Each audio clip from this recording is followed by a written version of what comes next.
This is module number 7 or part 7. And in this module, we are going to reveal. You have gone through the first 7 modules, and very exciting because this key characteristic for this week that we're going to expose is vulnerability. And we've taken you on this journey of growing, innovating, and revealing and innovating, and now transforming.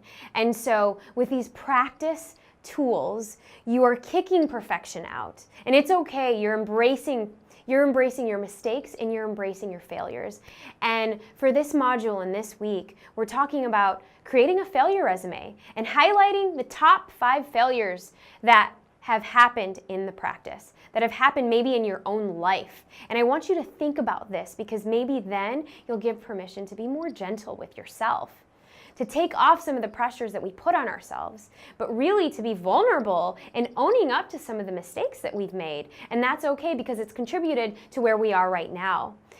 Now, secondly, your big takeaway is also celebrating some of the small wins, celebrating some of the small wins and some of the big wins. And maybe in the practice right now, you already have a gratitude list. You already have every single day something that you're sharing from the day before. And if you don't have this, this is very important. So take notes on this because you can share this in your daily huddles. And why it's so important to celebrate the big wins, because we're constantly go, go, go in our day-to-day, and you want to be able to take the next patient or sell the next big treatment, but really take the time and take a step back to celebrate what happened the day before, and maybe one thing that you can learn from the day before. Because if we don't do that, then how are we expecting to grow? And if you are committed to make and implement these certain steps, I guarantee you, your production is going to go through the roof. The way you communicate with patients are going to go through the roof. You are going to increase the size of your bonuses because of what you're doing together as a team. And this is a secret sauce. This is how I built my practice to over $1 million and was able to sustain that by myself and then bringing and growing my team to 15, as well as being able to share this with other CEOs, other companies, other doctors, and now I'm creating a video series so that you can actually be able to implement some of these things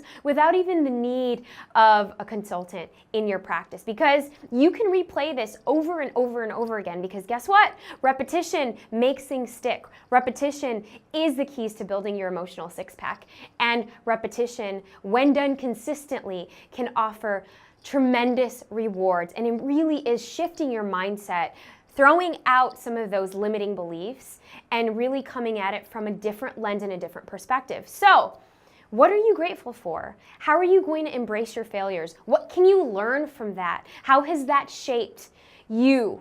How has that shaped the practice? And I'm giving you a bunch of different ideas because at any given point of this video, you can stop it and you can pause and you can write this down. And so what ways can you encourage embracing some of your failures? And maybe your doctor may not be open to this. Again, we might have to go back to the previous module around ego. However, this is so important for transformation, and we're on the brink. We're on the cusp of transformation for your team and for you to really have this emotional intelligence, and that will take your practice to a whole new level just by leading with vulnerability. And one of the key factors of vulnerability that I share often was when I came out for the first time ever in sharing some of the pain points that I had as a doctor with my own team when I was going through my divorce. And I gave my team one question, and I said, you can stay or you can leave, but I guarantee you there would be a ton of people that would want to be in your shoes. And we had so many different patients in the office that day. I had 5 chairs, all 5 chairs were booked, and I had a ton of patients in the waiting room. And I brought my team members one by one, and for the first time, as I was sharing my vulnerability, I took the time to slow down. I took the time to really connect. And I was deathly afraid of doing so because I was afraid, well, are they going to think that I'm weak? Because as leaders, we think that vulnerability is a sign of weakness, right?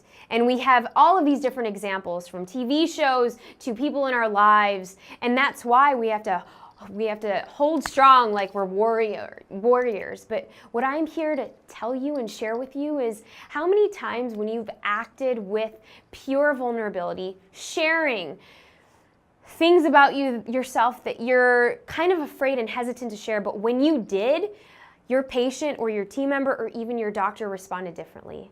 And that was when that happened in my own practice, when I began to start crying because of what was going on in my own personal life. And that was the first time I was able to lead with vulnerability and then, of course, authenticity. And that changed the practice life forever. And that changed the way that I even communicated. And that sparked this whole revolution, which is what I'm sharing with you all. So take into account, how can you be more vulnerable even with your team members? Maybe admitting when you don't know something, because a lot of times we think we know everything, but there's a beauty in admitting when you don't know and you're addicted to finding out how to become better in that field. I want you to take the next step to figure out how you can become better just by admitting the vulnerability and by practicing that with your team. Because a lot of times that's what really holds us back. But that's really the truest connection that we can have for our patients, with our doctors, and with the community that we serve, and with our patients that we serve, but really with our families, and more importantly with ourselves. So I challenge this for you for this week.